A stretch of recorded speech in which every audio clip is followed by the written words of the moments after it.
उमेद महाराष्ट्र राज्य महिला आणि कंत्राटी कर्मचारी कल्याणकारी संघटनेच्या वतीने 84 लाख गरीब कुटुंबांच्या सर्वांगीण विकासासाठी प्रलंबित मागण्या 2024च्या पावसाळी अधिवेशनात पूर्ण करण्यासाठी मुंबईत उमेदच्या महिला केडर व कर्मचारी यांचा महामोर्चा व बेमुदत धरणे आंदोलनाचा आज तिसरा दिवस आहे। मुंबईत पडत असलेल्या मुसळधार पावसात भिजत उमेदच्या अस्तित्वासाठी उमेदच्या महिलांचा एल्गार सहकुटुंब आझाद मैदान येथे आंदोलन चालू आहे।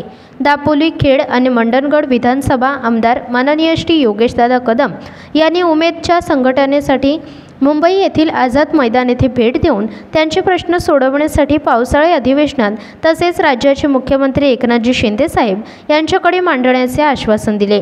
विजयी होण्यासाठी लढावं लागतं, झगडावं लागतं, आयतं आणि फुकट काहीच मिळत नाही। इतिहासाच्या पानांवर उमेदचं युद्ध सोनेरी अक्षरात कोरलं जाईल। भविष्यात लढा देणारी पिढी ही उमेदचा आदर्श डोळ्यासमोर ठेवून प्रेरित होईल आणि लढा देईल, असे स्वप्न डोळ्यासमोर ठेवून त्यांचे धरणे आंदोलन चालू आहे।